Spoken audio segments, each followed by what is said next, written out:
Season 5 of the Kashif Booth podcast is proudly sponsored by Taylor.Style, a men's fashion styling subscription service, which uses AI and professional stylists to find the right clothes for your next event. Whether it's a business work trip, a movie premiere, Taylor.Style can cater all the needs for you, and you don't need to keep the clothes. You can hire them and send them back once you're done. With their several different subscription packages, you can get clothes monthly or quarterly. Taylor is perfect for the busy man on the go, or if you are working in the film or TV industry and you need some clothes for your latest production, hit up Taylor.Style. You can be able to get reasonable clothes at great prices and no fuss. You can return them when you're done. It's so easy. There's just 5 simple steps. You curate the clothes that you need it for, then you get a new package of clothes in 2 to 3 business days, and then when you're done, swap them out for new ones and enjoy. And then you can repeat the whole process whenever you need a new set of wardrobe for whatever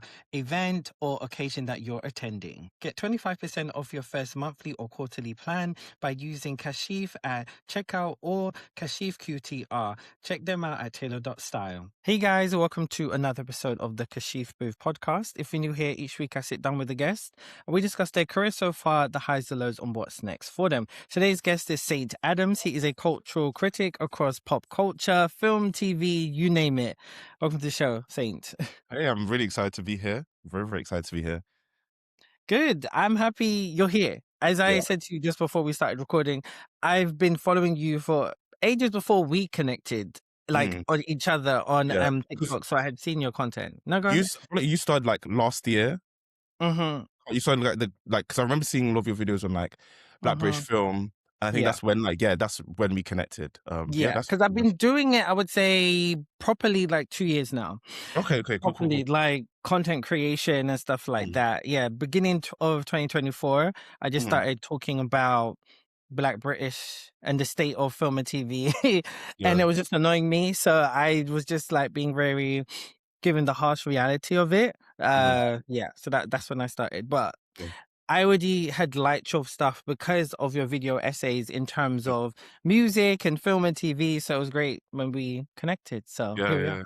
yeah, yeah, yeah, yeah. So tell me about you. Who is Mhm. Saint? What do you do? Saint. Saint is a so because we had the conversation of like how you would want to introduce me. I guess like a part of it is the content creation. I think that's like the part that people see that I make content. I'm a content creator. I think it's a lot more than that. I don't think it's simply just being like a creative, but Mhm. I do have elements of that. So as well as being a pop culture cultural critic, a bit like a thinker. FTA Mhm. Twig said I think I'm a bit of a thinker. Um but yeah, how that's expressed also exists in different places. So I'd say one thing, obviously, yeah, like my TikTok, but then also in uni, I started like it was a society at first, but then it has become something that's a bit more, and we're kind of working on how that's going to build, but it's called Pop Cult. So it was initially like a university society that was built, yeah, around pop culture. I think my intention was trying to bring Stan Twitter to like a tangible place. And I think like looking back on it, it's now been 3 years since that started. We have Work Pop Cult.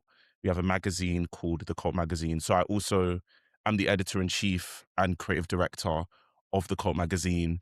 And then there's also Cambridge Pop Cult, which is starting this month, April. So yeah, that's a part of me as well. And I think it's actually something I have to think about a lot because I graduated last year, and I think you do have to think about a lot about like, okay, like how do I want to show up in the world? Is all the things I said really the main thing that I want people to take away? I don't know. I think speaking aspirationally, like I would love to like have it. I think my real thing is maybe like literally working in film and TV and being an Uh-huh. executive producer and doing all of this and whatnot. But I think I'm just finding a space to um yeah to figure it all out. I think that's what your 20s are. And yeah, yeah. Good. I think with your content, I can see the filmmaker eye that you have Mhm. in the type of filmmaking you do. Like I Yeah, can see it. I yeah. can see you as, I don't know, correct me if I'm wrong. I can Mhm, see you as a documentary filmmaker, mhm. um, but also, you know, leaning into like broadcast journalism as well. Yeah, So I yeah, feel like that's your bag. And I yeah. think what you're doing is great because now people will try and say, oh, publications are dead. It's not. Yeah. I think they've just definitely revamped Yeah. how the industry looks. And I think if you continue to shape what you're doing with the magazine you're doing and producing documentaries, I Yeah. feel like you're going to go on the right path. Yeah. I'm always saying people, no, go. And I feel like, so I in my third year of uni, so I started pop culture in my second year. Did pop culture in my second year, and my first year and second year, and then my third year was kind of a space where I was like, okay, like you put so much time into building like this more institutional thing. And what I did is, obviously I had my content that I was doing, but I created this thing called Teenage Dream, which was kind of like my attempt to combine that like documentary style Mm-hmm. with, because I think, okay, one of the interesting dilemmas I have with my content, I wonder if you feel the same, but like sometimes I think about how much I analyze certain artists and who they are and what they are, and I'm like, hmm, hmm. And I go, why do people like my content? Is it because I say, for example, I talk about Beyonce, da, da, da, da, da, or how about you like open your eyes up to the fact there might be that people like you?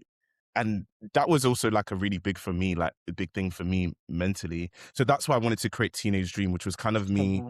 taking the like documentary. Also, I did politics and sociology at uni. So Okay. that also informs like a lot of the way I'm analyzing like the world Uh-huh. around me and how that reflects in my creativity.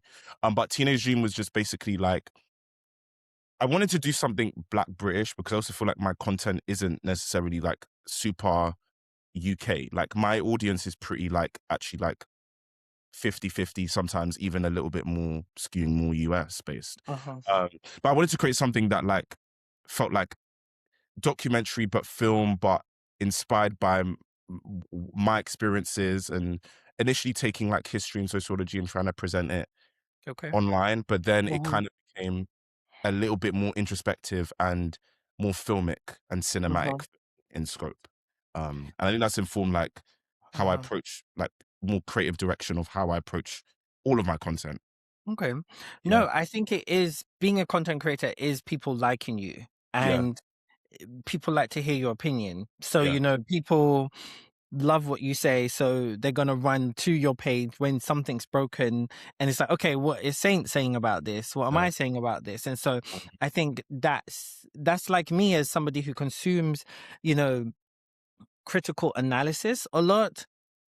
I like them, but also for me, I want you to be smart, but also I want you to be knowledgeable on the industry you're talking about, yeah, because I think there's a lot of like cultural critics out there who chat a lot of shit, and mm, that pisses me off. So that's probably why I started doing content, because I was like, you're spreading misinformation, yeah, and that kind of leads into like what you were saying about Stan Twitter, where mm. Stan Twitter feel like they're record executives and know what it's like, to A&R a whole album, and they, why is it they're not doing this? Maybe it's because they don't have the budget, you know? Yeah, And, yeah, oh, why they're not pushing? They're lazy. yeah, Maybe it's because they're stuck in a situation where they can't do anything. Okay? mm. Like, you're not, yeah. You Yeah, get what I I mean? totally agree, and I think that's why, like, I think for me, a lot of my like content approach, and it was interesting that you say that you're like, oh, like I like listening to people, da da da da, because weirdly, I've had this. First of all, I'll even reload back when you're saying, okay, like, yeah, people like the things that you say. For me, already, that's interesting because I think the relationship that I've had with, just like my intelligence and how people respond to the things that you say has always been a little bit challenging. So it's also really overwhelming, but it's also why I try to make my content a bit more evergreen. So Uh-huh. I'm trying to adapt. I think we have to all be Okay. adaptable. But Uh-huh. initially, my strategy was, yeah, I'm going to make evergreen content. So I don't want to argue with you. I don't want to argue with you. I Yeah, don't want to argue yeah. with people. Mhm. And then you realize people are still going to argue with you, Yeah. depending. You say like, I did a video on Brandy, talking about how Brandy influenced Christina Aguilera. I saw this. I saw this. Yeah, yeah. The comment sections are like, and sometimes I'm like, are you guys taking the piss? Because for me, it's like like often, like I'm having to deal with this. Mhm. I did this another video recently, and this was content I made like in 2022 that I'm like Mhm. now reposting and putting out. Okay. Mm. And I made a video basically doing a cultural critique of Janet Jackson's Rhythm Nation.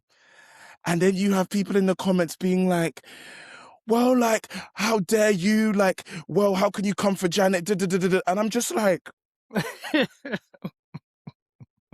Yeah. Mhm. it's such an insult to like Mhm.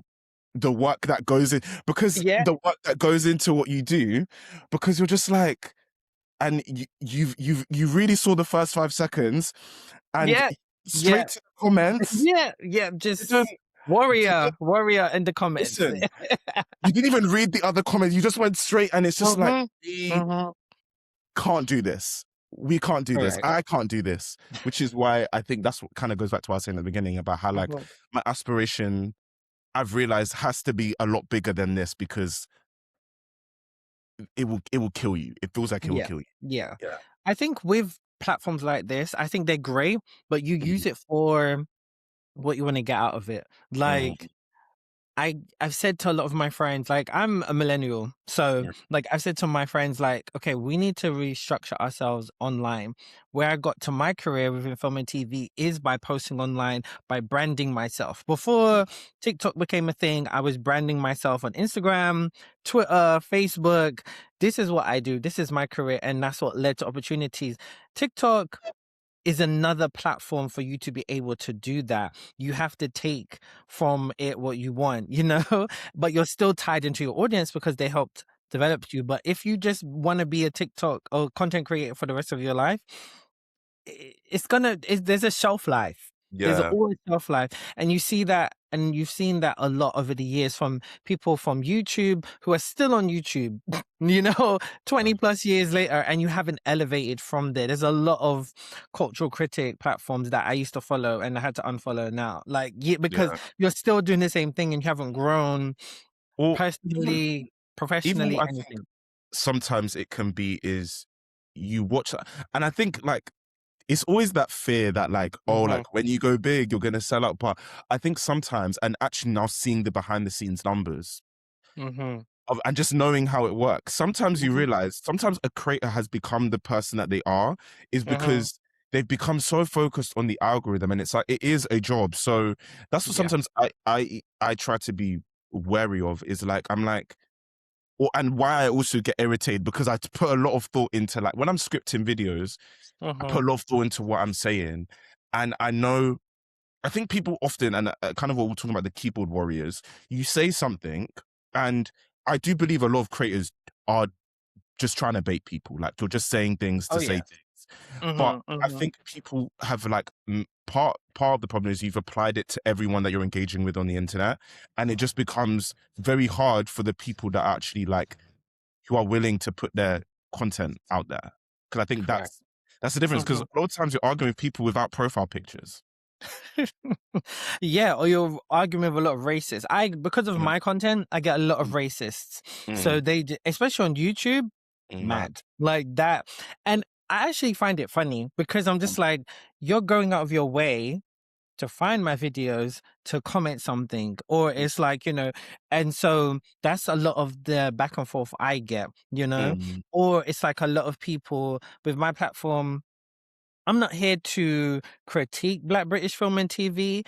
That's not my brand, nor though I want to do that, because main thing, a lot of these people are my peers. They know who I am. yeah, So I'm not going to publicly criticize, whether it's constructive or not. I'm not going to do that. I'm just yeah, going to let you guys know what's out there. I'm sharing what it is, and that's it. yeah. And I think that's the difference.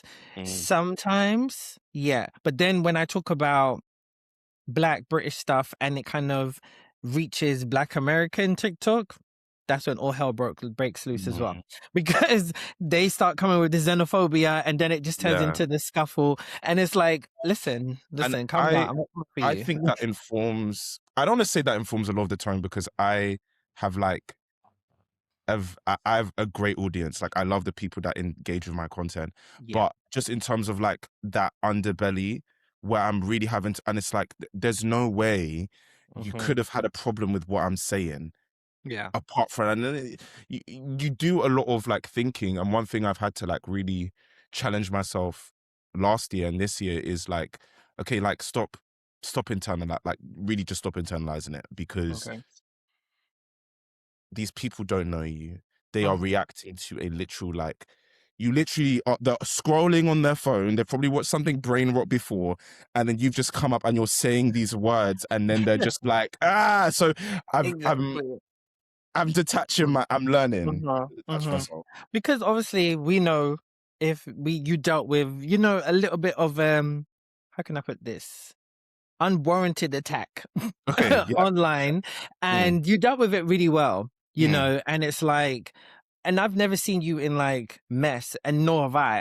And there's some content creators who thrive off that. You know, they Yeah. want to get caught up in the mess because they feel like any buzz is good buzz, you know, people are going to be, but you know, how did it feel kind of unwarranted, like having that happen to you? And, you know, what I was your think thought process? Why did you decide to handle it the way you did? I think what was funny about that situation is, for me, like what the actual problem was nothing new to me in terms of like, and I Mm-hmm. think about it like, yeah, I've been doing like TikTok content from about like first year, so that was like 2022. A lot of the brandy stuff I've actually recently posted, that Mm-hmm. was the first content I ever started making, Okay. and I've just started cutting and reclipping it for now. But Mm-hmm.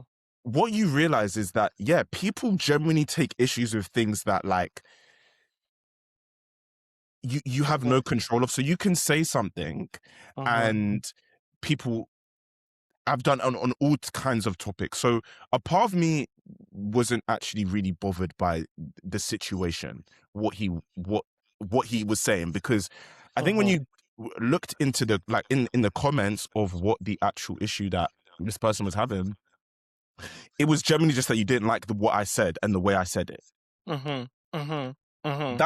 That's the bottom line of it. And I think it causes you to think, and again, it kind of goes back to what I was saying, like, I've had to learn not to necessarily internalize that and be like, okay, well, like, because I think what's ended up happening is like I was saying earlier, when I'm scripting videos, I do try to think of everything Yeah. before Mm-hmm. and like really construct something well. And a Mm-hmm. part of me is like, is that slowing you down? Is that like, is that like, oh, okay, like fuck, because if I say it Mm-hmm. like this, someone's gonna comment like this. Yeah. Yeah. And Yeah. I think because I've experienced it on like a scale that, like, I've experienced in every single possible capacity, I Okay. wasn't really fathomed by that situation. I think it was just more of like, whoa, who are you talking to? And it's Yeah. interesting because I tried to, initially I was like, okay, like, let me engage with this intellectually, because if my first response is blah, blah, blah, Mm-hmm. people are just gonna be seeing people going like Yeah. at each other, and Yeah. it's gonna lose entire meaning. So I Mm-hmm. didn't want I wanted first to take the opportunity to like clarify what I was saying. But then I was also sitting thinking like, why am I trying to be this bigger person?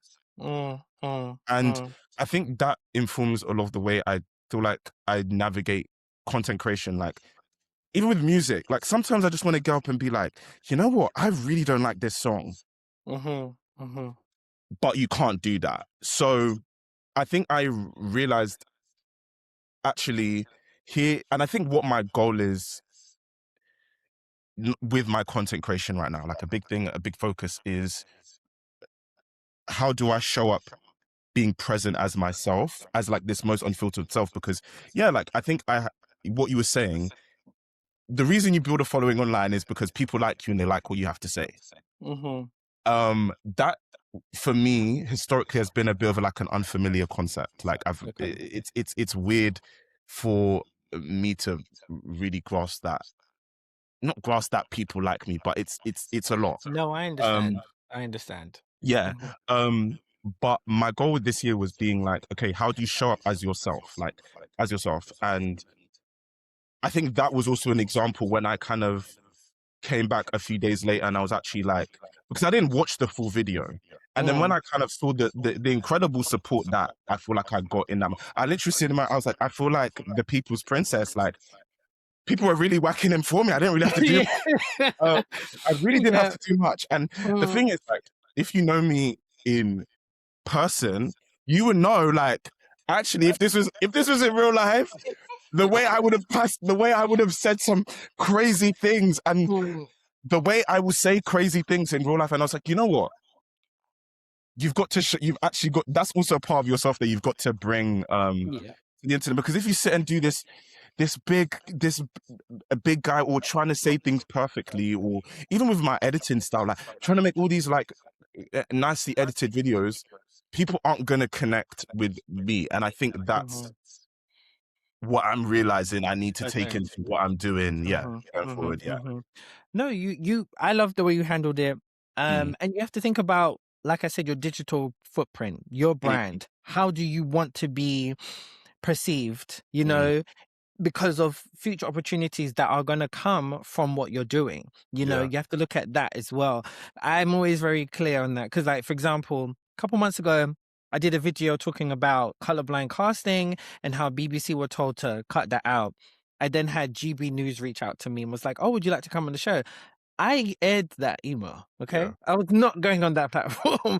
Like, Mm, no, if it was BBC or ITV, cool, mm, I would have gone on there, but I'm not gonna set myself up to go on a platform like that and then be dragged by the whole internet. No, yeah. that's there forever. So do you get what I'm saying? So it's like how you, yeah, conduct yourself as well. And the thing Mm. is, it's like, were you mutuals as well? Like, out of curiosity? No. Oh, I interesting. so Okay. funny enough, I actually followed him because I would just see his content on my Same. FYP. So then, um, how the situation transpired is that the video got stitched. So I didn't even see it until a Yeah. friend sent it to me. So just Yes. like, oh, like you didn't even need to engage with, like you actually didn't even need to Yeah. do all of that, which was what was the weird thing. But then also like afterwards, I sat back and I was like, oh wait, you can't monetize a video if you stitch it. Yeah. If That's you stitch correct. it, Yeah. you can't monetize that video. So Mhm. what you need to Mhm. do for maximum rage bait effect is you don't stitch the person, but you incite your audience, which kind of goes back to what I was saying is the problem with just this online space of how we are Yeah. discoursing things, how we are like Mhm. intellectualism, like how that is Mhm. going. Because yeah, I don't even want to say you wanted a moment, but your brain is like cooked by the numbers and what you see on TikTok. So, Yes. So, but anyway, moving yeah. on, because you know what? We've spoken about like what it's like being a creator and you being a cultural critic. But as I said, I love your content, especially what you've been doing recently. Like you're talking about the Beatles and the movies that they did. Yeah. I didn't know that. Obviously, it makes sense with how big the Beatles were. Of course, they were going to be doing movies. Like it was kind of like Mm, Spice Girls doing Spice World, the yeah. movie. And like the whole thing. So it's like I wanted to pick your brain about the state of R&B music, but also specifically at the moment, Black British like artists. I was saying to you just before we started recording that like I feel like we're reaching a peak of Mm, like Black British artists globally, and the success that's happening. I've never seen this before. Like we've had, mm, sprinkles of it. If you think of like Soul to Soul back in obviously the 80s and yeah. early 90s, Seal, yes, but he was more of a pop artist, pop rock, I'd say, but we've had so many Black British like pioneers who never got to translate to America, like Mystique, Misha Paris, Beverly Knight, Mark Morrison. Is that his name? Yeah, with the one. The one Yeah, yeah, hit, yeah, yeah. like the one hit. Yeah. Yeah. I just feel like we're really in. I've never The seen this much Renaissance. buzz. Yeah, we really Yeah. are in like this renaissance, and like with like Flow garnering a lot of buzz for Leak It. Then you have Amine's new album, Ray's new album, Bella's new album. Like, there's a lot of conversation that's happening, and I want to get your thoughts on it. Yeah. I Where mean, where you think the state of it is? I think a good way to think about it is because Mhm. I think okay, it's like okay, what is UK R&B? What is R&B in general? Actually, Mm-hmm. where I was thinking when we first started like okay, like having this conversation, I was like, okay, what is the overall issue with R&B? Because there has been this conversation about the death of R&B Mm-hmm. and is R&B in decline? And it feels kind of, I think for a lot of people, it feels like where R&B has kind of been faltering as a genre, it's the Black British artists that have been kind of picking it up and just kind of like refreshing it. I think the inherent problem is, and Usher said this in it was 2003 when he was doing the Vegas residency shows. He was talking about R&B, and kind of again, he was referring to this death of R&B and what the problem is with R&B compared to a genre like hip hop, which is kind of in recent years, It's been on a decline. Yeah. yeah. But when he said this, it was like, you know, um, he was saying that the thing with hip hop is grounded in something. For a lot of Mm-hmm. people, there's culture that like actual culture in terms of New York and the Bronx that's grounded in. There is Mm-hmm. struggle that's grounded in, and there's also like an image, an aesthetic.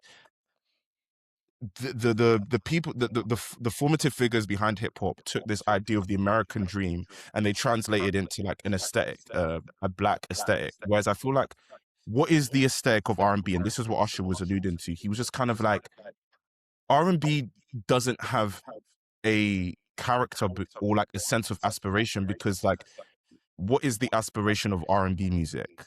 Mm-hmm. It is Mm-hmm. just emotions. It's just love. And I think yeah, I think a part of it, the problem is that I think we are also having like a changing, I was saying, yeah, so R&B hasn't really had like a character because what is aspirational about R&B? Is it falling in love? Is it heartbreak? It's all these different things that I think becomes really hard to place. And I think especially I think it requires us to think even like sociological about like so think sociologically about the world that we live in and like what love looks like now, what romance looks like now. Because I think R&B, and I'll also say this, think the reason why 90s music is like the golden age of R&B for a lot of people is because that's when it was at its most defined and aestheticized. Because I would say even when we talk about 70s R&B, is I don't think 70s, and that's something that people could disagree with me on, but I don't think 70s R&B exists. I think there's Mm-hmm. soul, I think there's funk, I think there's loads of different genres that can exist in that disco. But Mm-hmm. for example, calling Stevie Wonder's music 70s R&B, that's wrong. Mm-hmm. Mm-hmm. I think Yeah. it's only with like Don't Be Cruel, Control that like Whitney Houston maybe Mm. that Mm. R&B, I think Yeah. started to develop a characteristic that was just art. Like when I say R&B, as in Mm-hmm. R&B, because even artists like okay, who's coming to head like Luther Vandross, yeah, R&B. At the Mm-hmm. time, Mm-hmm. Patti LaBelle, but at the same time, I think that music could also be defined as like Quiet Storm, because I think Mm. again the a lot of people just see R&B as like one thing when even the classification of R&B, like again, what is the aspiration of it? Why I think the whole genre, like not only in aesthetically, temporically in terms of like time and like okay, yeah, like what I'm saying about is Stevie Wonder, this is this. I think it only really comes into the focus in the 90s where R&B is like, yeah, but Okay. that's also still dependent on hip hop. Like in the in the late 80s and early 90s, Uh-huh. Jack Swing and hip hop becoming part of R&B that was able to like further Uh-huh. aestheticize itself, and that's not it entirely, but Uh-huh. I do think yeah that plays a part to it. So I think with all that in combination, I think we've been looking at R&B, the R&B landscape of the 2010s and the 2012 or the 2010s and the 2020s, and we're like, yeah, like this isn't the same or this isn't it. It's because I think we're comparing it to a golden age. I think we Mhm. are still in the shadow of like 90s R&B in a way. Mhm. Mhm. And I think now connecting it back to where we're looking, because a lot of R&B artists, I think that has been kind of part of reviving the genre, taking a few steps back and working back. And I think UK artists have done that. I'm not going to say excellently, because I think there's obviously a little bit of nuances around the conversation of like nostalgia baiting and because there's also that conversation as well. Mhm. About like, yeah, nostalgia baiting. But I think like where for me it brings me to is thinking about flow and them, and I think the interesting position that they play in what I think UK R&B, not that will, I think I think flow are an important like Yeah. the word like hallmark in Black Mhm. British um R&B music, Mhm. Mhm. British R&B, because not not that it's the best like UK R&B out there, but I think it really showed, okay, there's actually a place in the market for this. Mhm. Mhm. People want to listen to this, and people, um, yeah, want this. Yeah. Yeah. Because Yeah. you made, I think I love how you broke it down. My dad's a DJ, been my entire life. Mm, So I grew up listening to like reggae from the 60s, and dancehall music and how that mm, elevated. And then you also listen to, I think rhythm and blues kind of gets lost in the tradition of the origin of it, because when you mm, look at it, it comes from blues music and jazz, right? yeah. Then that went into soul. So if you look at the Motown era, most people don't even call that, they call that as a genre Mm, Motown, yeah. so it's like when you look at the Motown era, it's very, especially the Supremes, Diana Ross, that's very pop, Mm, that's very pop. Yes, popular music is everything, but when you look at the the synthesizer beats and the melodies, it's very pop mixed with soul. And so I agree with you in terms of like 70s music is very soul and funk. And then soul and funk kind of went into hip hop. So I mm, feel like the generation of R&B really coming through was in the 80s, in my opinion. yeah. When you think about Janet Jackson's music, what she did with Terry and Jimmy Jam, I feel like that was the start of real like R&B music. And then Yeah. when you look at Tina Marie and what she was doing, all Mm, these other artists that came up from the 80s, sorry. Because like when you look at Whitney Houston, yeah, in the 80s, her most R&B-esque song that was a single was Saving All My Love for You. mm, And that's very soul yeah. to a certain degree. Mm, But also gives you the feel of like a pop or a ballad, yeah. Do you get Yeah. what I mean? So it wasn't really until the mid 80s when, Janet Jackson was doing her thing and so many other artists. And what's it called? It's gone from my head. I'm saying Bill Bev and DeVoe, but what Oh, was the Biff group? DeVoe. Yeah, yeah, yeah. What was And I the only group they were in before? It's gone from New my head. Edition. There we go. New Yeah. Edition. That sound, Yeah. Candy Girl, that's completely different from what was out there. And then obviously the 90s kind of transcended into this whole thing, and I think that's why I think when it comes to R&B, as a lover of R&B music, I think a lot of the shift in R&B music was around like the mid to late 2000s. This is my perspective of it. It's when Stargate became like the number one producers, Mm, and they were doing this very like simple, the way how I describe it is like two-step beat. You mm, know, you had Beyonce's Irreplaceable, you had Take a Bow, you had Hate That I Love You, you had Mary J. Blige's I Am. And it was just very basic beats and it was very mm, catchy in hooks. And then that just was very easy to play on the radio.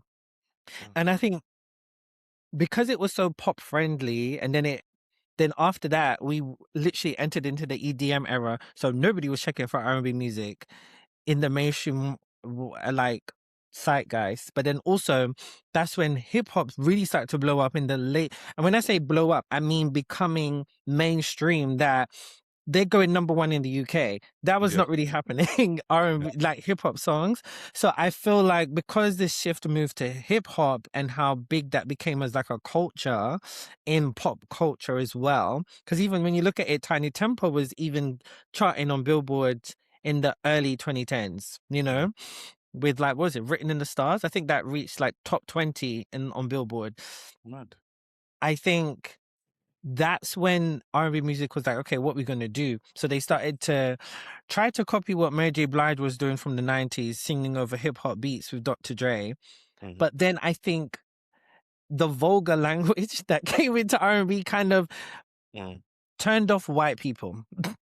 And why I say that is because if you're saying fucking and hoes and nigger, I feel like they feel uncomfortable because if you go out to these older white places, they love them some soul R&B music from back in the day. They don't want to hear all that profanity. And I think that also shifted things as well, just think, in a way as well. So can I that's complicate how that? I look at it as well. Because I think I agree, but I'm also trying to like specifically place it because, for example, I do think the 90s was able to get raunchy.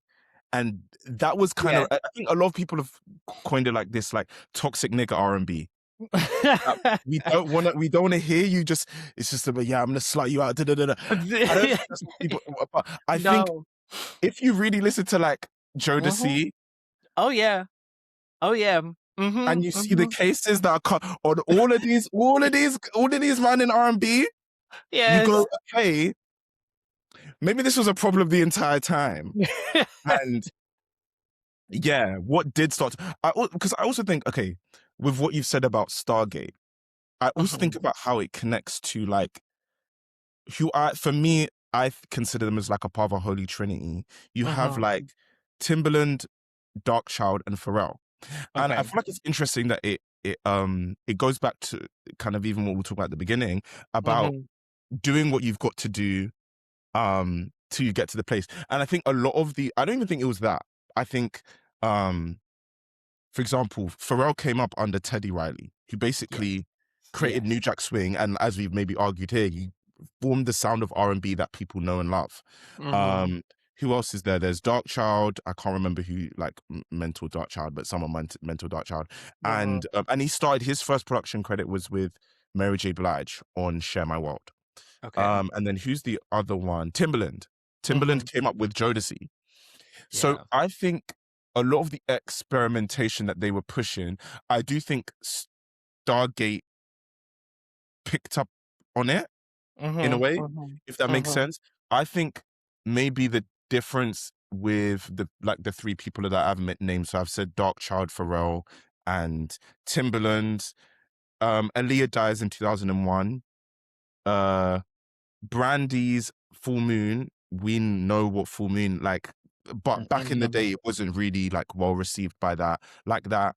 So I do think maybe there was like an experimentation going on in the sound in R&B that bled into pop music, because whilst all these things are going, then you have Pharrell, he stops working with Khalees, he starts working with Britney, or you know, even Darkchild, you start working with, you know, Gaga, and all of these different things. So I think the sound, it was kind of ripe to be, I'm not going to say commodified, because another caveat I think I want to add to this conversation is that if we're saying what is R&B, I think pop music and R&B are the same thing to me. Especially with Mariah Carey, you don't have Mariah Carey accumulate 90 number ones, and you want to sit here and say one that, for example, Fantasy, even though it's a pop song, that's an R&B song, and all the girls that have been inspired by her, even Britney, like if we did colorblind thing, you wouldn't. These classifications kind of they become irrelevant. No, I definitely agree, because when I think about Stargate as well, going back to them, because they did a lot of Mystique's early work, you know, in the early 2000s as well. And so, you know, Mystique wanted to be like this R&B girl group, but then they got more success with the garage sound. So then they kind of merged that in as well. So even around that, because they didn't like transcend like to being so huge in America, you know, there was that kind of emerging sound, like especially when you listen to like Scandalous, you know, that really gives you, okay, we're trying to do the R&B thing, but we want to keep the garage fans that has kind of given us huge success, you know. And they kept on growing up watching Mystique's music videos. You know, they'd have the music video version where they'd like it'd be R&B, then they throw into the, you know, the garage mix, and then when you listen to the album, you're like, wait, where's what was on TV? Because that's what I prefer. So, you know, so there was a lot of that, and I totally agree with that.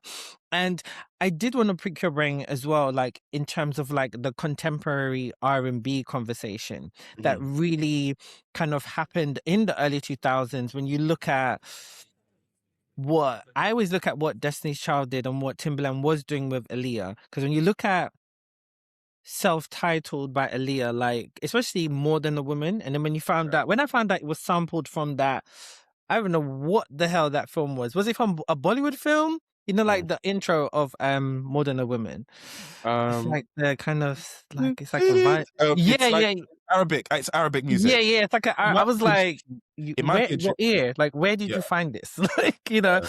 and I feel like when I think about like Destiny's Child's like the writings on the wall to a certain degree, but also into like the Survivor album, like that whole era as well of like everybody trying to be like Beyonce after Dangerously in Love came out. Yeah. Like, what about that sound? Because I feel like that sound shifted, I think, R&B music as well.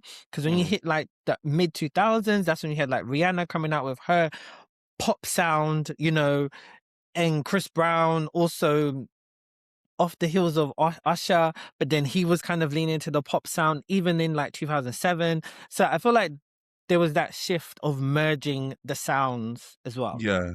I think Y2K brought into focus. And I actually think look a bit back because even the people that we've Mhm, mentioned, so Aaliyah, and again mhm, we'll go back to Aaliyah, and let's also bring up like Brandy, Aaliyah and mhm, Brandy. mhm, mhm. Um, because that's around for example, Never Say Never comes out 1998. Who also Yeah. comes out that year? Britney, Christina. Mhm, So I think mhm, you mhm. had a bunch of people, black and white, kind of all doing the same thing. And I think the Y2K was pushing us further to this idea of like, you know, yeah, just like this sense of futurism or like, Yeah, yeah, you know, and I think it was all like converging where like all these artists are actually low-key doing very similar things at the same time. mhm. Um, you think about Britney, A Slave for You, that's the same year as Aaliyah. Yeah. The same year as Literally. Aaliyah. Mhm. 2002, Dirty by Christina Aguilera. That's the same year as Brandy. And even though Yeah. they're not doing, I think they're not necessarily doing the same things, but Mhm. they're all pushing a sound out that is a lot more um integrated, and maybe Yeah. even I would use the word post-racial. It's the idea of post-racial. And then even another example, and I made a video on this and people didn't agree with me, I don't really care, but I was Mhm. like, I feel like In the Zone is a little bit more influential than um Blackout. And I know why people disagree with me, and I actually need to Mm. maybe go now sit with Blackout properly, but I'm like, no, In the Zone is really like What this single is I know in the zone, what was that? Toxic? toxic, but then you get Mhm. things like outrageous. I got that boom boom, breathe Mhm, on mhm, me, mhm. early morning. Like she was I that. wouldn't disagree with you. Yeah, I feel like In the Zone is more so when I think about Britney's sound, I think about that era. I don't think about Blackout. I think a lot of people like Blackout because she was going through all that stuff. And don't get me wrong, it's a cool sound, but when mm, I think of Britney, I think of that. yeah. And I think it also illustrates. And I think a part of the reason why people maybe not like as an outright accusation, but I think it Mhm, is because yeah, it's treading the lines between R&B, hip hop, urban music, doing all these things that we mhm, can't mhm. neatly Yeah. define. But that whereas when Britney does like, you know, a Euro dance album, yeah, pop Bible. Yeah, yeah, yeah. And what was I gonna say? I think when you said about like going from the that era, because I've seen it before where a lot of cultural critics have said that like they mirrored Brandy's career, like Britney and Christina, they mirrored like what she was doing. They kind of basically copied, which I totally see. Because when Yeah. you think about like sitting up in my room to the sound that Christina Aguilera came out with like Genie on Bottle, what's the other one? What a Girl Wants. Love that song. I Turn to You. Was it Turn? I can't remember the song's name. There's a ballad that she has, and then obviously Come On Over. Like, yes, I can see Mm, Brandy singing those songs. And then when you think about how TLC originally were offered Hit Me Baby One More Time, I could mm, definitely have seen TLC singing that as mm. Chili as the lead, not T-Boz. I could have seen Yeah. Chili singing that song as the lead, and that would have been a huge hit. I could, Mm. yeah, forget if they had Hit Me Baby One More Time and No Scrubs on the same album, that album would have Ooh, but y you know that would what? have outsold Crazy Sexy Cool. Okay. Is what's interesting, and Mhm. I have this theory Okay. about why that is, because another example I made is also TLC and the Spice Girls. I think the problem is when we say things like this, and the reason people get so antsy is because it's kind of like Mhm. the cultural appropriation conversation. Are we saying that Britney Spears and Christina Aguilera are like, yeah, how do we steal from black women and da da da?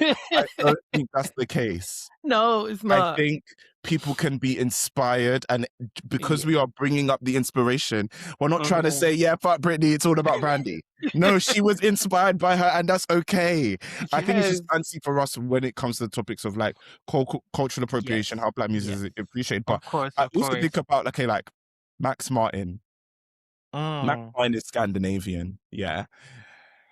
Have you seen the careers that Mhm. gospel artists are able to have touring in Scandinavian countries? No, what? They Donald Lawrence does like Uh-huh. yearly like conferences in like it'll be in like Sweden or like yeah. Really? Listen, Kurt Franklin will skip the UK and go toward because they love it. They love it. They love I it. did They love not the know Nordics. this. Oh, they love it.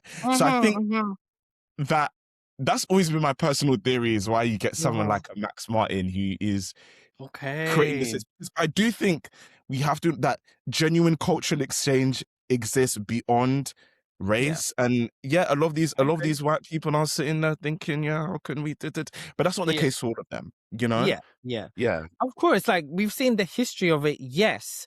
Mm, However, let's not be ignorant to think that white people aren't influenced by some of the biggest black stars who have yeah, crossed over to the mainstream.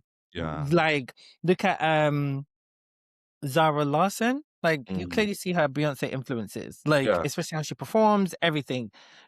So like, come on, like And let's put our I thinking brains on. also think it applies the other way because Hmm. I feel like I'm gonna say this.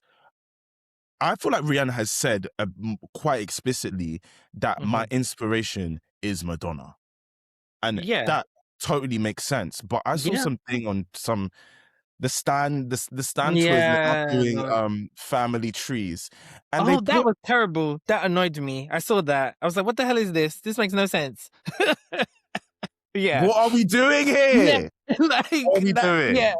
I have to find it and put it up here. I'm gonna have Yeah, to, yeah, because like what the hell? because yeah, like even there it was like yeah, like Janet and Rihanna, just like, no, you're just saying this because because they're Black. black and thing. And I think that's also going back to what I said earlier. That's the importance of Mariah Carey as Yeah. like this biracial queen who broke Hmm. down all the walls. Yeah, You literally, know? literally. Because when Yeah, you look at Rihanna's different eras, like Madonna literally created eras. Like she literally created eras. So all what these girls are doing now is because of Madonna. She's the blueprint of that.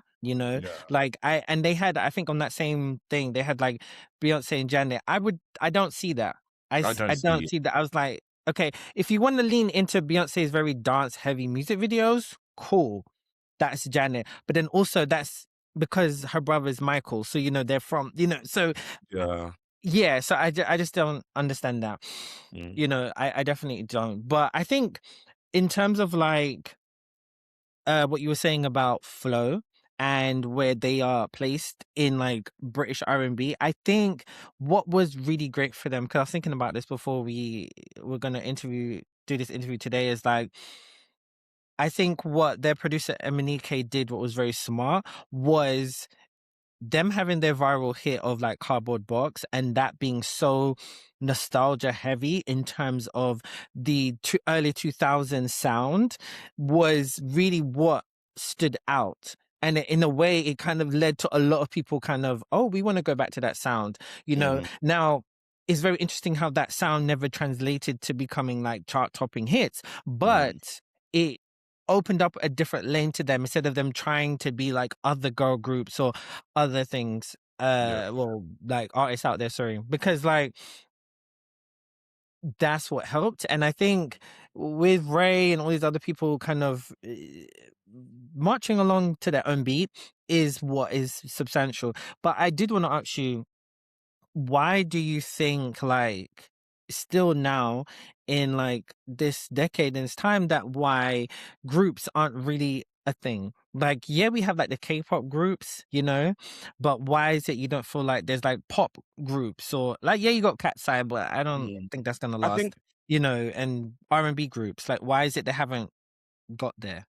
okay, because I'm gonna say something because I've always um I've always seen through like the Flow project a little bit. Okay. And I mean that in like a neutral sense, in the sense Okay. where I think, like, for example, the reason why like a Destiny's Child comparison doesn't necessarily sit with me or some of the other girl groups is because these were girl groups that were formed organically, right? Mm-hmm. Destiny's Child was formed, well, yeah, pretty much organically, whereas Flow was an audition process. They put them together. It wasn't like these are girls that are have been singing together Since they for were years, kids, and like, I yeah. do think Mm-hmm. that was the imaging that Mm-hmm. was being given out at the very start of their career, and it was Mm-hmm. really just, and I think all of it was really to build a great foundation to where they are right now. But Mm-hmm. yeah, you guys were just put together by Mm-hmm.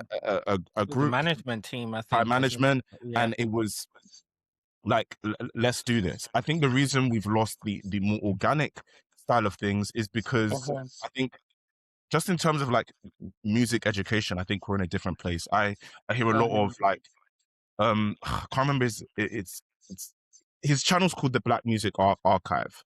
Oh, Um yeah, I know who that is, yeah, yeah. he did this video essay talking about how a lot of it's due to not only like Mhm, the lack of religiosity or the growing secularism within like I think Black communities, okay. but also music education in schools is not necessarily where it used to be in America either. Like even, like Okay. your acts in the 60s, 70s, they were getting training not only in church but also in Mhm, school and da da da da da da. okay. Whereas I think, and maybe that actually speaks to how why we're experiencing this British Renaissance. I think we still have that, like for example, singing assemblies. Yeah, I think it does play a part, like, and that's also, yeah, I think you see it in like UK, even UK audiences. yeah, Um, okay, but yeah, I would say that's a big reason. I would say okay. going even further, why we don't see pop groups. I think we've seen the bad that comes out of these very like manufactured situations. None Yeah. of these manufactured situations actually turn out well. Spice Girls, Jerry Halliwell, the girls are about to go on tour and they find, oh yeah, she's gone. Take that. One Oh my Direction. gosh. And Take I that. think the reason why it's a little bit more difficult today is Mhm, because we can see through it. okay, okay. And I think in order for us not to see through it, you either Mhm, kind of have to do what I feel like Flo did at the very beginning of the career, which is kind of create this illusion. Like, okay, so Cardboard Box came out in 2022, right? yeah, They've gone on, and maybe this guy pay attention. They've gone on record and said that that song was recorded in 2019. yeah, yeah. That Yeah, was that's correct. 3 4 years that the label let's make this look cute. Let's because Mhm. how I first came to understand, like became a Fat Flow fan. It was not them Cardboard Box. It was them on TikTok, and they'll be Yeah, so loud. yeah. You have to have, and it's like they're singing, da, da, da, da, da. Give that Yeah, yeah. illusion to give that delusion. And I think like I'm critiquing it now, and this is the important criticism, because it helps us understand where they are now and how they've got Yeah. there, and the things that need to be done in order to even sell you a girl group. Otherwise, you're not gonna believe it. Yeah. But I think I'm not mad at the artist development, because the fact that they recorded, you know, Cardboard Box in 2019, and you can hear the differences. Like, I was actually listening to all of their discovery this morning, the discography, and you can hear the growth in like their vocal performances, the vocal production, you know, like you can hear it and you can tell how young they were, you know. So I think it's great that they did do that, because if you want to have these groups last, there needs to be authenticity and natural chemistry. And I think, you know, there's not been any artist development. That's why Cat's Eye is going through what the hell they're going through right now. Okay. And they have the audacity to announce a single next week. I saw that. I was like, okay. Sure. I also don't think, I think also the problem, and then looking at our flow again, is I think they've also been like questioned on their authenticity as artists. Like, you know, I think some of the conversation has been them as a UK group making like music that does seem that it doesn't, it's R&B. They make R&B music that is building off the legacy of US girl groups. It doesn't also help that they making sing it's in like an this American accent. That's what I think it is. Yeah. Yeah. And they're also what is it? They're also they're making they're making nostalgia music.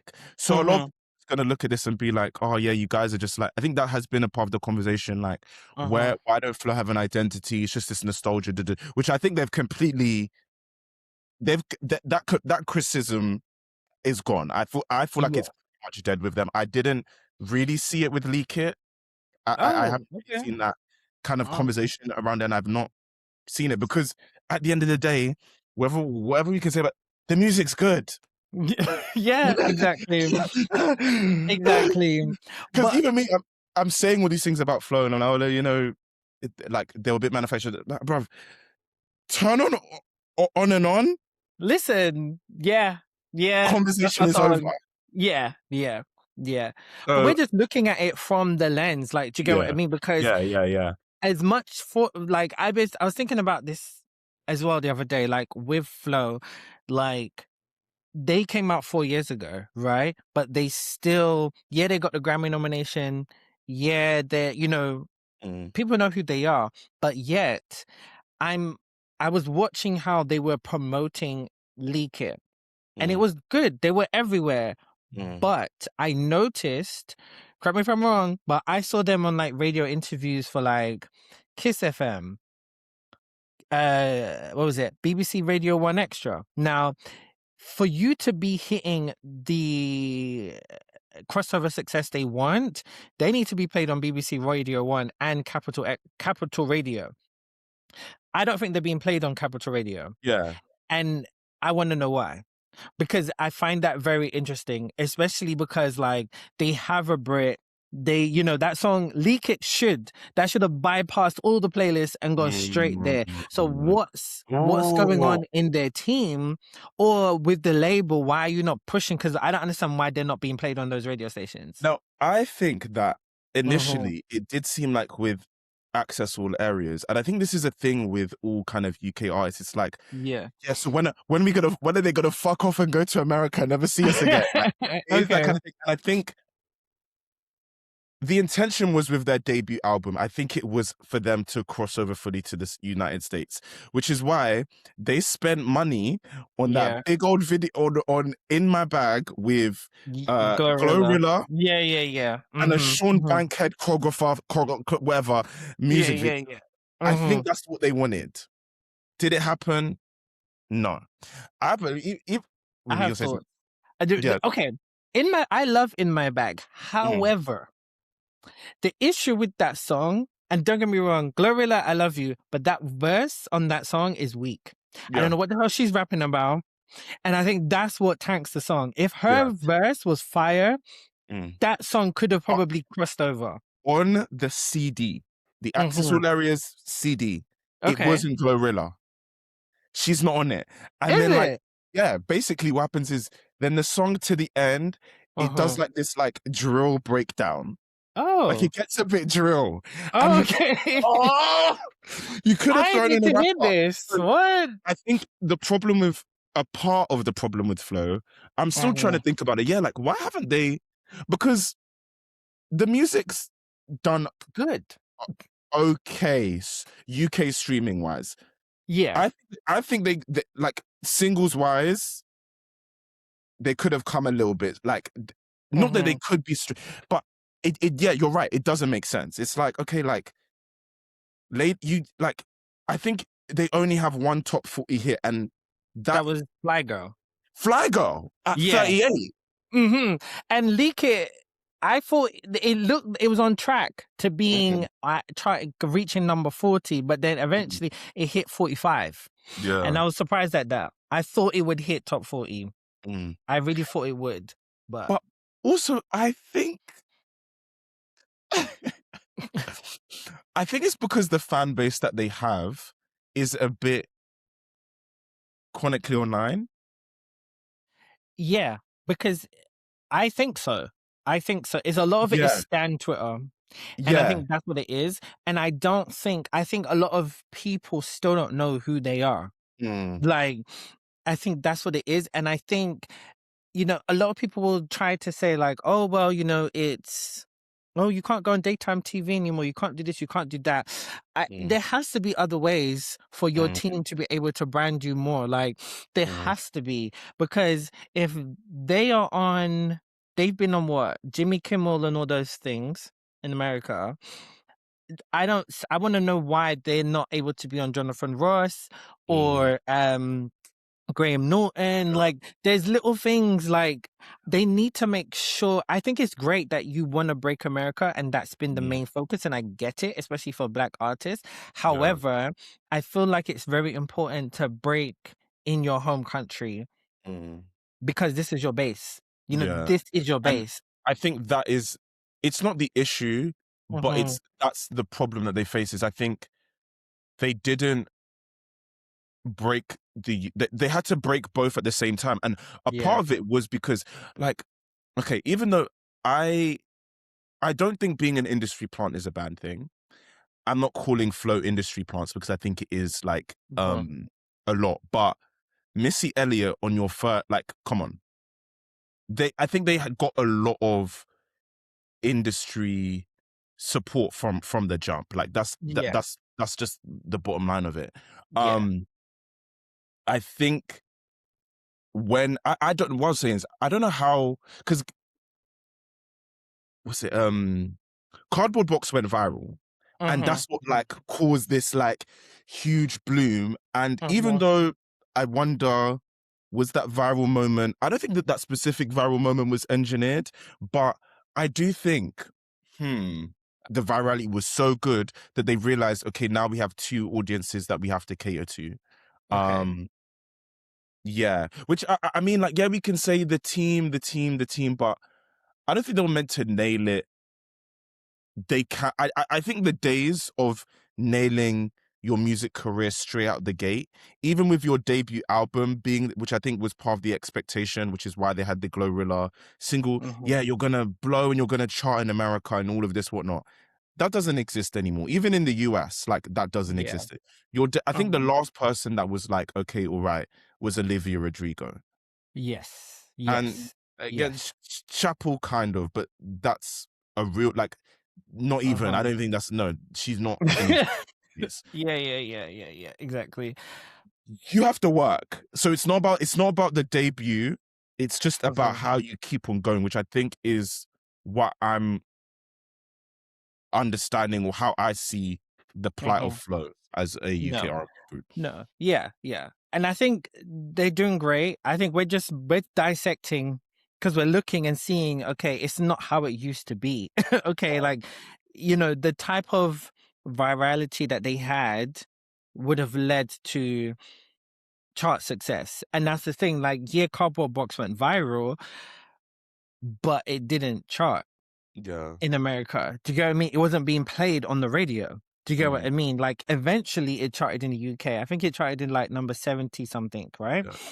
so yeah, so it's interesting, and I think this is where I feel like the music industry is so different now, because I feel like, you had like what, the contemporary urban Grammy nominations for the albums, and like, what was it, Duran Bernard, Coco Jones, Flo, I can't remember who else was nominated, and a lot of those weren't commercial success, but they Mm, had success in terms of like on the street, like, yeah, they went on sold out tours, they I just think the way the music industry is now is different. So I yeah, think because of how we consume music, it's fine that not a lot of these artists are having number one singles, but people are listening to the music, people are selling out tours. So yeah, it's like, if it's really a flop, they wouldn't be able to sell out a tour. They yeah. wouldn't be able to go on so many tour And I dates. think So everyone's kind of flopping together. Like, I think if we're gonna get like, but okay, well, like, okay, Flow didn't chart here, or they didn't. This song isn't like on the charts. It's like, even if it was on the charts, mhm. are we gonna be looking at being like, yeah, they've made money. Like, we know what they're making off streaming. It Yeah. ain't cute regardless. So No. I think you've identified it right. The point is like being able to tour, Mhm. and building an audience, which Yeah. I think, yeah, yeah, yeah, Yeah. yeah, yeah, Because yeah, that's the state yeah, of the music industry. I feel like it's so different now. A lot of Stan Twitter is yeah, so much about, oh, but you're not getting this stream, that stream, da, da, da. First of all, I don't believe most of those streams that I see, okay? yeah, As much as I love Rihanna and stuff like that, I find it very, very interesting how, because I follow like stats on Twitter and I see yeah, like streaming numbers, and I find it very, very interesting, like Rihanna's numbers, like she's top 10 on Spotify monthly. And I'm just like, you yeah. haven't released an album in 10 years. I don't know. A lot of this, I just don't believe there's no authenticity in streaming numbers. I Oh just yeah, don't. true, true. Because But I I just also find think that interesting.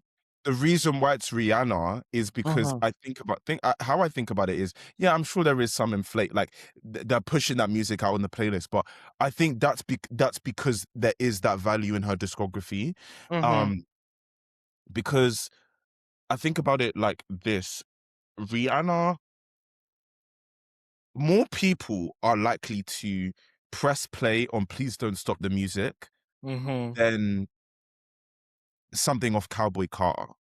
Mm-hmm. Like, I think Mm-hmm. I think a part of it comes down to math.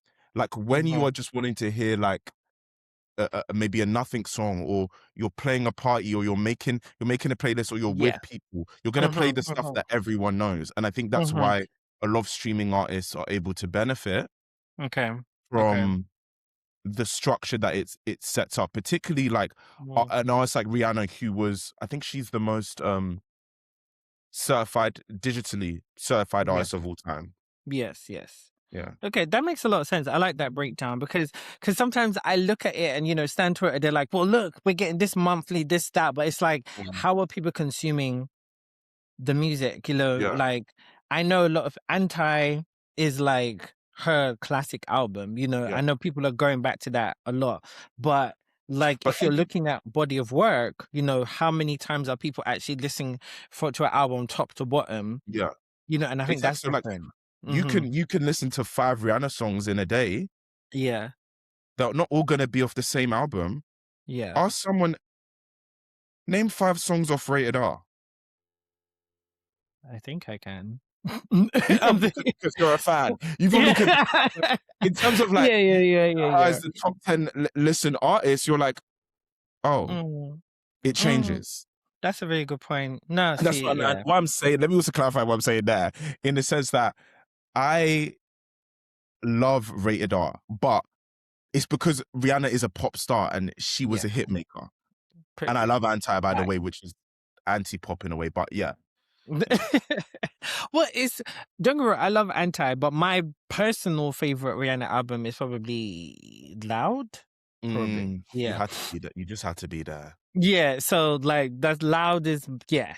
That Mm, There's a reason why that album was her first album to be nominated for Album of the Year. Just saying. yeah. But wrapping up, because I feel like we could talk for ages. However, I wanted to get your thoughts on this whole conversation about the imagery and creative direction of K-pop artists and groups that they've taken from Black culture. Because I even saw a video recently where, you know, the girl group Black from the 90s. You know Oh yes, them? yes, yes, yes, yes, Yeah, yes, yeah. yes. No, Like, because you know, when I and just the word black is just in my head, and I'm like, what? And then yeah, yeah, yeah, yeah. yeah. I'm with you. But it's so funny because like when in the Europe they were marketed as Black Ivory. And then in the US, they were marketed, there was like Black. So then everyone, then when that obviously internet blows up and you're like, Yeah. huh? Who's It's Black this? Ivory. I was very confused. Yeah. Um, love Black, but I saw a video of like them using them as a reference and saying that K-pop stole from them and blah blah blah. And it's like, I don't know about that. However, because Black were successful in the late 90s, but Yeah. they weren't that big They for weren't. people to refer. They weren't Yeah, that. like They weren't those girls. Let's. Yeah, yeah, yeah, and yeah. I don't know. Yeah. I just feel, again, it's that Love revisionist Shibari history that though. they He's love to come be back doing on to the internet. You know, so like, what is your thoughts on that? Because that's a big conversation that we see, especially on Black, like American Stan, Twitter, and stuff like that. So, do you agree with it? Do you feel like they've taken? I because here's the thing. I think when I say okay, like yeah, K-pop is has serious elements of like cultural appropriation. Mm-hmm. It like that. Yes, there are examples. Like I've seen where they are like bar for bar, you're just copying this person's music video. Like stop it. Yeah, yeah. Um, but weirdly, I'm not gonna lie. I've actually been getting into K. That's right, because I've actually been getting into K-pop recently, and I'm like, oh wait, like, oh wait, like, yeah, you've stolen, but it's bad. I will say this. So I feel like what I love about K-pop, what I'm growing to love about K-pop is how it sits as a very much like direct descendant of New Jack Swing. I think there's a Okay. lot of those elements that is just like, yes, but then again, a part of my argument is, isn't that just what, if we're talking about R&B and pop, that's also going to translate over there. Do you get what I mean? Yeah. So Yeah. I, I, I, I see parts of the conversation, and I do sometimes look at K-pop artists and I'm like, yeah, like Mm-hmm. what is going Mm-hmm. on? But I do think there is that connection. And Teddy Riley, I don't know how recent it is, but he actually worked in the K-pop, like in South Korea, Okay. making a lot of Right. music with these Yeah. artists. Yeah. So Yeah. and it's like when the innovators behind these genres are low key co-signing it, a lot of people are gonna have problems. Still gonna have a problem with that because at the Yeah. end of the day, Yeah. like it is for the pursuit of how I think people think it is for the pursuit of money. But also at the same time, if you've pioneered a sound, of Mm-hmm. course you want to take that globally. I don't think I think we as music consumers consume music in a bit of a different way to the way the artist might be creating it. Like they're Okay. not I think yeah, like you want this audience of people to listen to it. But if you're really Mm-hmm. being ambitious, like for example, like Michael Jackson, like King of Pop scale, Mm-hmm. yeah, I want everyone to hear my music. I want everyone Yeah. to sound like me. So yeah, that's how I see Yeah, it. no, yeah, yeah. So before we go, I want to ask you, like, who are some artists that you feel like are ones to watch? Okay. Ones to watch. I'll start off by saying Mm-hmm. um, I'll start by saying N14. I Okay. did a I did an interview with him recently. Mm-hmm. He's a rap artist, but I feel like he is going to be and can go beyond our like Tinchy Strider. And he Okay. had like he was like I feel like he's the last rapper with like a kind of rap pop appeal. Mm-hmm. Um Mm-hmm. and I think he can definitely give that to us. Okay. I think he's Okay. someone I'm excited about. Netanya. Oh I think yeah. what Netanya's doing is very exciting. Yeah, she was actually I at literally just saw her for the first time this morning, and I added her song "Daydream" to my playlist. I was yes. like, yeah, I Listen like this. to I love it. She has a song called On Your Time. Okay. She's fantastic. They're gonna do great things for the UK Okay. scene Okay. and just the Okay. sound Nice. and the fun of it Nice. all. Yeah. Okay. Okay. And because we spoke about Brandy's full moon, probably a hard question. to ask you right now, but what is your favorite song off the album? Anybody. It's Okay. such a it's it's an Mhm, anybody. That is a mhm. like the blend of R&B and UK Garrett, like Yeah, yeah, Darkchild yeah. returns. And what would you say is like? Because I don't wanna say favorite artist. I think Mhm, that's I just think yeah, that's stupid. Like, "Oh, mhm, what's your favorite color?" It's those kind of silly questions. But, like, as yeah. somebody who is, like, a cultural critic of music as well, like, what would you say are some of, like, your favorite albums as well? Okay, my favorite albums Mhm, to really sit and like digest with and be like, wow. mhm. Um, I think one for me, My Life by Mary J. Blige. Okay. Um, I think that is like part of the American songbook in a way. And I Mm, think there's another album that is quite influential. It was number 3 on Rolling Stone's greatest albums of all time. It's called it's Blue by Joni Mitchell. Blue by okay. Joni Mitchell. I Mhm. feel like Mary J. Blige's My Life is like the kind of black version of that. Mm, In terms of scale okay. and impact, and how I would like Mhm, phrase it is, for example, I don't think you get a mhm, Miseducation of Lauryn Hill would not be an album if it wasn't for um what Mary J. Blige actually did on My Life. And I think mhm, for you to really understand what that is, you really have to go in depth on that. I think another album I have a relationship like that with is Janet Jackson, The Velvet Rope, mm, and also Butterfly by Mariah Carey, which came out in the same year, which was like these really cool like articulations of young womanhood and the things that they were going through. And I think that's the power in pop culture, what's able to model to people in yeah, who you can be and what you can be. And I think those mhm. albums stand out to me for doing that. Um and then I've done 3, or maybe I'll do 2 more. I would Uh-huh. say Renaissance by Beyonce. I feel like that was like for me, that's the one album I'll be like, I remember what living through this album era was like for me. Uh-huh. I remember what it was Mm, like hearing the first songs, like just yeah. everything about that time like will always mean something so like important be so important to me. And then Mm, final one, I'm finding it hard to think about what kind of album to say. Let me I'm just gonna do one I'm listening to because I think maybe this will also surprise people. I will okay. do hmm, I'm gonna do Purpose by Design by Fred Hammond as Okay. one of my favorite albums because Mm, I have a huge gospel background in a way that I think would actually really surprise people.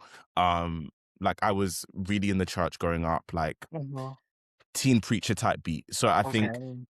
those songs have always been a part of my life, and gospel music's always been a part of my life. But over the past year, like I've really grown a connection to Fred Hammond and his music, and I think it's helped me and spark my own sense of Mhm. spirituality again. So yeah, Okay. I love yeah, that. I mean, Fred Hammond is, yeah, I grew up with him as well. So I yeah. love Fred Hammond. Yeah. Saw him live when I was like, that was the very first concert I went to, Oh actually. man, yeah, because When I I've was seen like Fred, 7, I think. Yeah. yeah, I've seen Fred too, and Mhm. like I would see him a lot at like church events. So I think even Yeah. it's funny you say that. Like I wouldn't consider those concerts, but those were my first Mm. experiences of concerts. So yeah. No, no, I saw him at Wembley. Like he had that sold out. Oh mad, oh Yeah, mad. yeah, Wembley Okay, Arena. Yeah, yeah, yeah, no, yeah. he just came to my church, so I Okay, saw him okay, come yeah, from yeah, my yeah. I church. know what you mean. Like Donnie McClurkin had come to my church. Yeah, What was it? Dorinda Clark Cole. Like, you know how it goes. Like, so yeah, yeah, yeah, I know exactly what you mean. yeah. But yeah, saying it has been so good chatting Yes, with you. This was fun. Just breaking yes, down. Hopefully people enjoyed this because we were yeah. just like breaking Chucking down it. all things R&B and just having a Yeah, conversation. People probably thought, oh, we know each other for ages. Nah, first time connecting, guys. yeah. But where can people find you? Like your content, your videos, your Um, magazine, everything you've got Yes, going on. so on Instagram, TikTok, and also YouTube at Saint Adamson. I also have, and we didn't really get to it, but I have a separate account called The Void Incorporated, which is kind of like this, like even I find it hard to describe at times, but it's kind of like this this meta company that is like my Rock Nation, my own personal Rock Nation. And there's a bit of Okay. like uh a story or like a narrative, an episodic narrative, like unveiling through that Okay. project. So that's also where you can find a lot of my like more creative filmic Okay. side of me. Mm-hmm. And then yeah, I guess that's the only place. Oh, and if you want to find the magazine, it's at the with two E's Cult Mag, but then also All Hell Pop Cult is where you can find everything Mm-hmm. pop cult related. I think I've covered all the Nice. bases. Actually, yeah, one more base. Mm-hmm. www.saintadamson.com. Nice. Yes. Great. Yes. Well, again, it was so great chatting to you. I feel like I Yes. definitely will have you back because there's so much more Yes. always to dissect. Yes. Literally. Always, always, always. Well, Yeah. thanks, guys, for listening. You can follow me on my usual socials. You know them. There's a bunch of them. Stay tuned for new episodes coming soon.